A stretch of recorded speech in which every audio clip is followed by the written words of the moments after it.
क्या हो सकता है? ओम मंत्र का रहस्य हमें यह तो पता ही है कि ओम मंत्र के उच्चारण से मन को शांति मिलती है और सकारात्मकता बढ़ती है, परंतु क्या इसके अतिरिक्त भी ओम मंत्र का कोई गूढ़ रहस्य है? उनका रहस्य जानने से तुम्हें ब्रह्मांड के सीक्रेट कोड 369 में से 3 नंबर वाली पहली चाबी मिल जाएगी, जिससे आप सबसे बड़े खजाने के सभी ताले खोल सकते हैं और संसार में सबसे अमीर व्यक्ति भी बन सकते हो, और साथ में यह भी जान सकते हो कि आत्मा क्या है, मोक्ष क्या है, ब्रह्मांड क्या है, तुम संसार में क्यों आए हो और तुम्हारा उद्देश्य क्या है। और अगर तुमने ओम का रहस्य को नहीं जाना तो तुम्हारे पास अरबों खरबों रुपए होने के बावजूद भी तुम संसार के सबसे गरीब और भिखमंगे व्यक्ति ही रहोगे। और ओम मंत्र का यह रहस्य तुम वेदों और उपनिषदों से प्राप्त कर सकते हो, लेकिन अगर तुम्हारे पास इतना समय नहीं है कि तुम इनका अध्ययन कर सको तो आपको हमारी इस वीडियो को अंत तक एकाग्रचित होकर जरूर देखना चाहिए। सनातन धर्म का प्रतीक है और यह शिव का भी प्रतीक है। ओम एक ऐसी ध्वनि या मंत्र है जो अनगिनत रहस्य को अपने अंदर समेटे हुए है, और अमेरिका की ऑक्सफोर्ड यूनिवर्सिटी डायरेक्टर रह चुके पीटर रसेल ओम मंत्र पर गहन अध्ययन कर रहे हैं। उन्होंने इक्वल टू NC स्क्वेयर को ओम इक्वल टू MC स्क्वेयर के समकक्ष बताया है, और वो कहते हैं कि यह सूत्र चेतना की अभिव्यक्ति को दर्शाता है। ओम ही ब्रह्मांड की एक ऐसी ऊर्जा है जिससे यह ब्रह्मांड बना है। यूनाइटेड स्टेट में अलग अलग जगह पर रिसर्च चल रहा है कि ओम की ध्वनि का हमारे शरीर पर क्या असर पड़ता है। इस रिसर्च में जब अलग अलग ध्वनि को ऊंची आवाज में बजाया जाता है तो हर ध्वनि का असर शांत पड़े पानी पर अलग अलग पड़ता नजर आता है, लेकिन ओम की ध्वनि का असर पानी पर सबसे अलग पड़ता है। रिसर्चर खुद हैरान थे कि ओम की ध्वनि के बजने पर पानी पर ऐसी आकृति बनती है जैसे कि सनातन धर्म में बताए गए श्री यंत्र की आकृति होती है।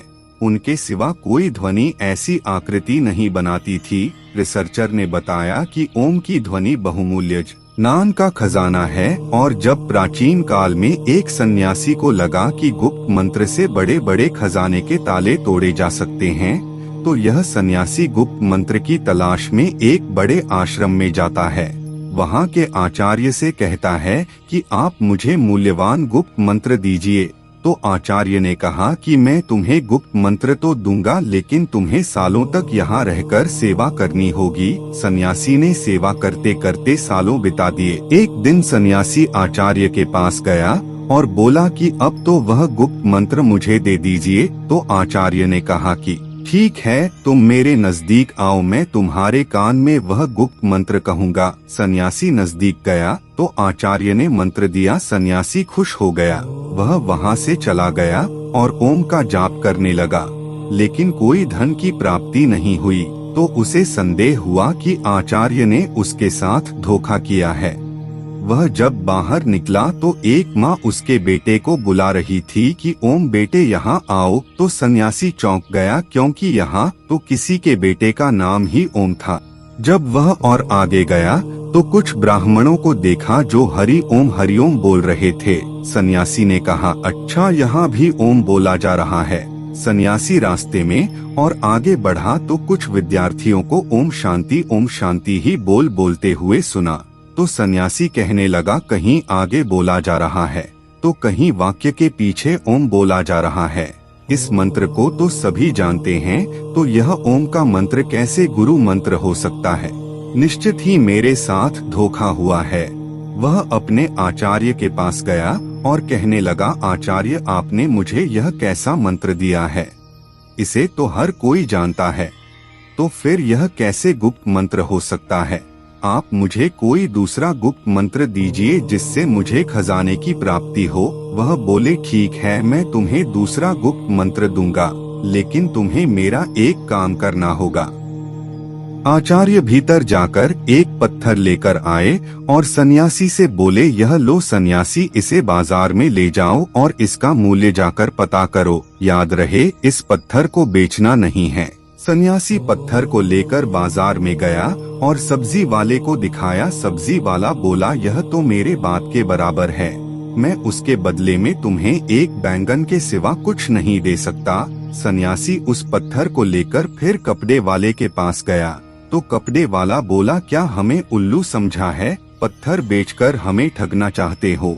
चलो चलो यहाँ से निकलो। सन्यासी पत्थर को लेकर पूरे बाजार में फिरता रहा, लेकिन किसी ने उसका मूल्य नहीं बताया और किसी ने उसको मुफ्त में भी नहीं लेना चाहा।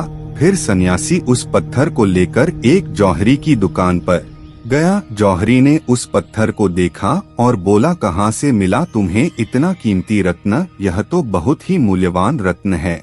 मेरे पास तो इतना धन ही नहीं है कि मैं यह रत्न खरीद सकूं और पूरे राज्य में शायद ही कोई ऐसा होगा जो इसे खरीद सकेगा। सन्यासी उस पत्थर को लेकर अपने आचार्य के पास वापस आया और आचार्य से कहने लगा, आचार्य, जौहरी इसे मूल्यवान बता रहा था और दूसरों के लिए यह एक पत्थर मात्र था।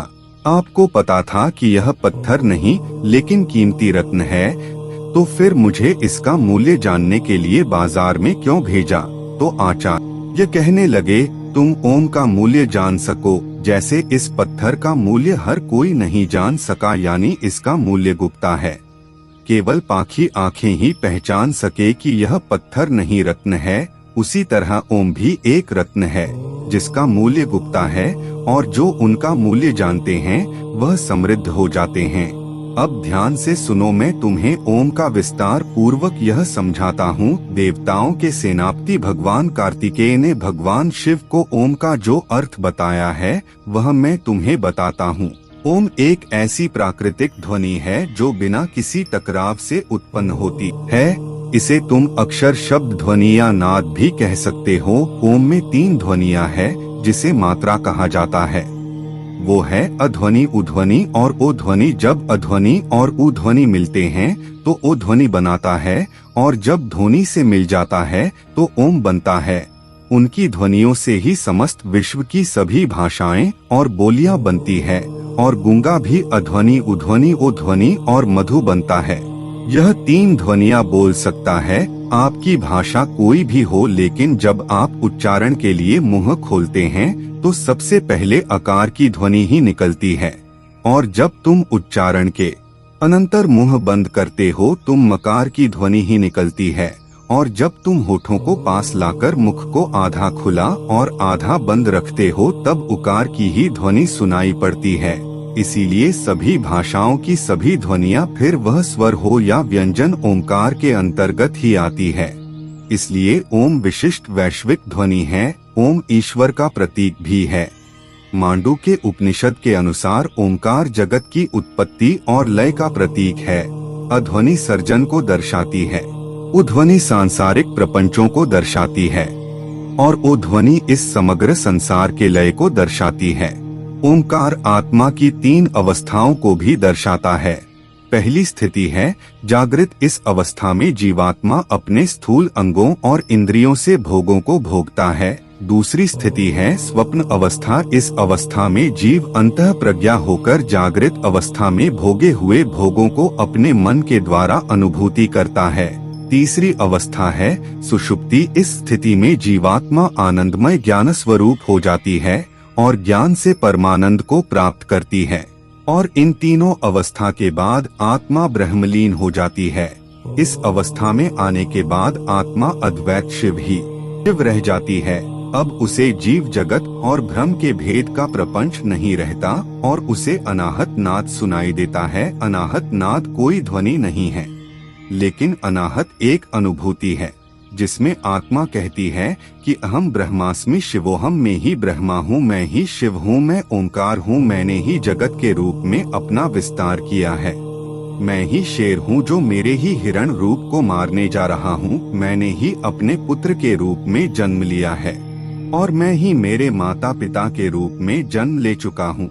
इस संसार में केवल मैं ही हूँ, मेरे सिवा कोई नहीं है। बोलने वाला भी मैं ही हूँ और सुनने वाला भी मैं ही हूँ। सांप बनकर मैं ही अपने आप को डसने जा रहा हूँ और मैं ही उससे बचने के लिए दौड़ रहा हूँ। इस ओमकार के रहस्य को जान लेने के बाद सोना चांदी रुपए पैसे सब मिट्टी लगने लगता है, क्योंकि यह सब भौतिक पदार्थ वास्तव में मेरा ही स्थूल रूप है। मैं तो इतना अमीर हूँ कि यह घर, यह जमीन, यह पृथ्वी, यह तारामंडल ही नहीं, पूरा ब्रह्मांड ही मेरा है। और ऐसे कितने ब्रह्मांड होंगे जो मेरे ही अंग है।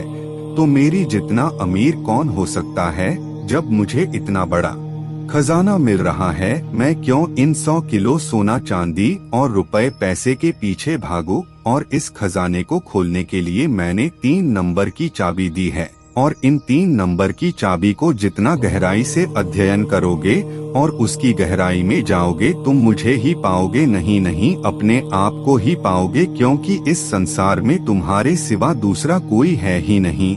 तो मित्रों, आज का वीडियो आपको कैसा लगा कमेंट में जरूर बताएं। धन्यवाद।